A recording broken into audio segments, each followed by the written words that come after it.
What is up, everybody, and welcome.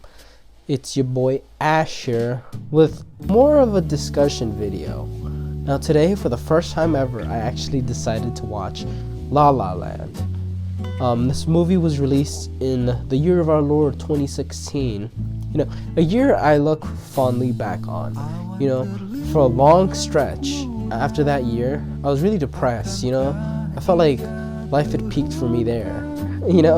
But to my surprise, this year has been like just as good, if not better, honestly. But it was a great year. Great music, great movies, just great memes, great comedy, everything.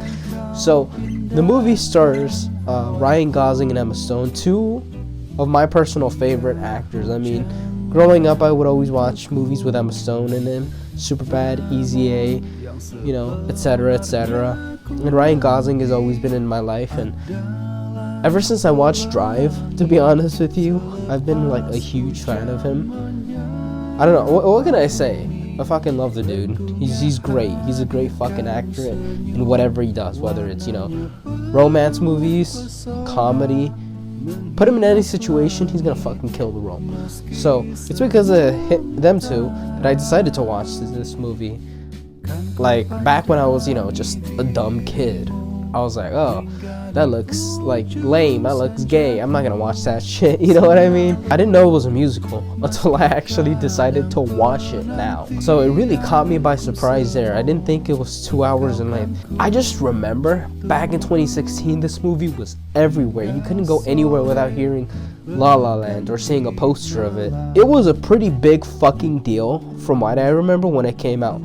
Because I remember back in like the Hollywood Strip, they would have fucking posters everywhere, La La Land. No matter where I would go, whether I would go to the beach, whether I go to fucking Hollywood, or wherever the fuck I went, even in the fucking ghettos of NoHo, I would see just everywhere plastered La La Land, La La Land. So I guess that kind of turned me off to the whole concept of watching it, because I did love them back then. I love those actors back then as much as I do now.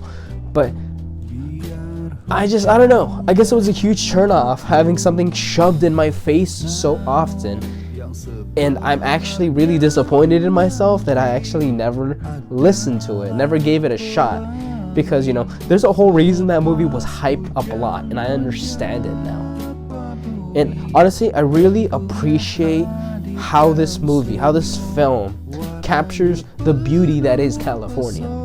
Like, as personally, me, as a California native, I've come to learn to love it, to be honest, to appreciate its true beauty. We really have a little bit of everything here. Like, anything you're searching for, you'll find it here in Cali. It's one of the most beautiful states. I'll just say that. And I've come to really love it and appreciate it. And this film just is like a love letter of sorts to California. It shows it for its beauty and its glory, and it shows you all that it has to love. Really, it's really just the state of opportunity, the golden state, really. Like, you can come in here fucking dirt poor, but you rub enough shoulders and it just feels like no matter where you are in California, you're just always on the other side of that curtain, and all you need to do is just fucking pull it, rip it open, and just set stage to the play that is your life. Like, it just feels like opportunity's just knocking in California. You know what I'm saying? I guess you just really gotta live here for a bit to realize, holy shit, man. Like, if I give it my all here in California, it feels like my dreams can be taken somewhere. At least that's what I've interpreted from the movie myself. That's how I feel myself in my heart. Like, it really opened my eyes to that. I was like, yeah, holy shit, California really is great. You know what I mean? Like, there's a reason people come from all over the world. Literally all over the world. I've met people from so many fucking places that just come here to experience the American dream. Now, I wouldn't say necessarily that California is the only place to capture the American dream, But this movie really encapsulates that in such a beautifully, I guess, as you know, the movie description itself says, bittersweet direction. Because, you know, just the twist at the end, like, this movie really does remind me a lot of 500 Days of Summer. And as a kid growing up, I always loved that movie. You know, I felt like that movie was just perfection. You know, it encapsulates the beauty that is love and the naivety, but I feel like it also shows the sour truth that love is pain, and it's always really a losing war, to be honest with you. And this movie does the same thing, you know. It has such an amazing score, whereas, you know, 500 Days of Summer, I think it had a couple musical numbers, but it wasn't completely itself a musical. But I swear to God, the soundtrack to that movie just, it really broadened my musical horizons, because my musical taste was just rock. Way when I was like a small kid, it was rock. But I watched that movie and it just really, it broadened my horizons to listening to new music. But this movie, it actually within itself is a musical, and it has really nice musical numbers. I mean, the score is just fucking amazing. They have an orchestra and it's very jazz oriented. It sets the tone of the whole movie, and it takes like center stage, man. It's amazing. And you know, obviously the actors, personal favorites of mine. So I feel like this movie was just done well on all parts. It not only encapsulates Californian life, but just life as a whole. Like, you have to come to realize, this is something I've come to realize myself, and it's something I've personally been battling for a long fucking time. Just to this day, I'm still struggling with it, but it fuels my artistic endeavors forward. You know, the one who got away.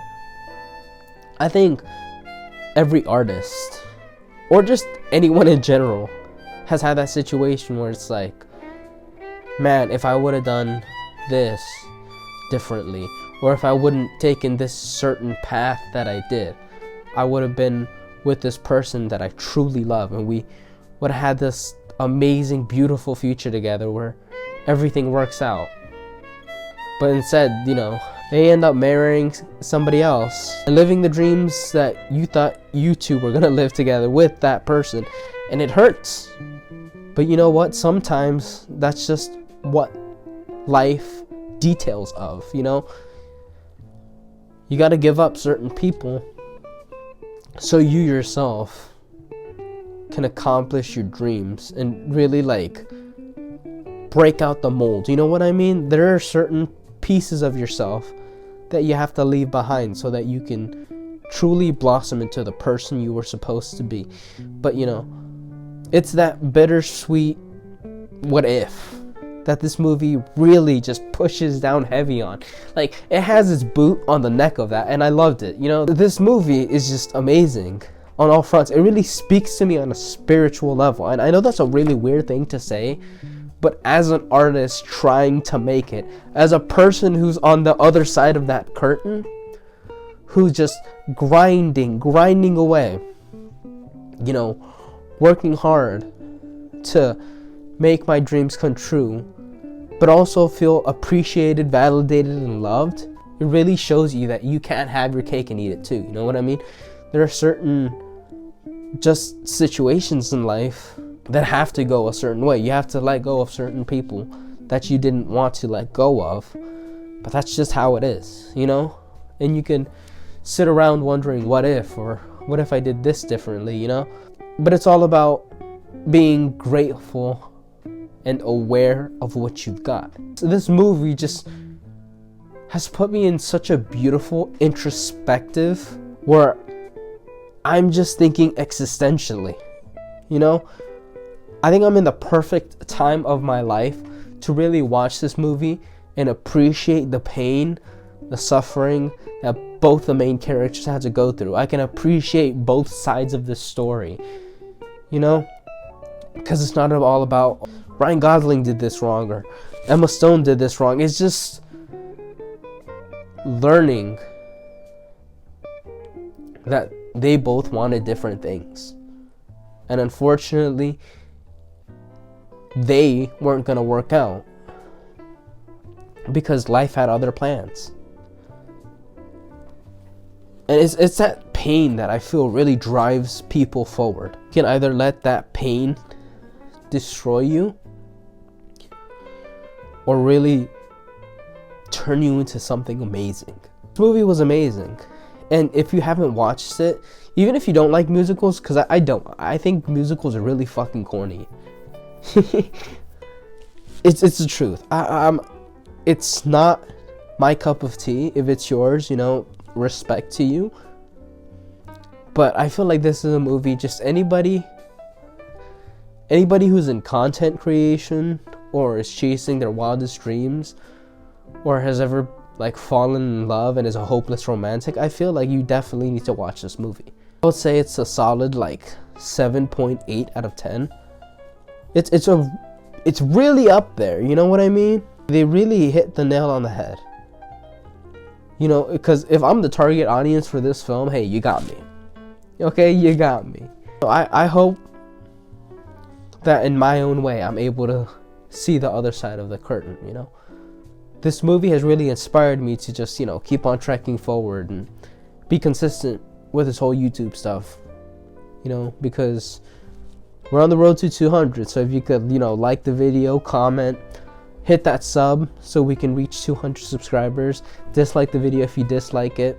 No matter what you lose, no matter how much you fail, just keep the dream alive, you know? Because at the end of the day, you're the only one who's really rooting for you. You're the only one who's really got your back. So just keep your nose to the grindstone and keep moving forward, bro. You know, give the movie a shot. Definitely give the movie a shot. It's definitely worth a 2-hour runtime. It's been your boy Asher. I'll see you guys next time.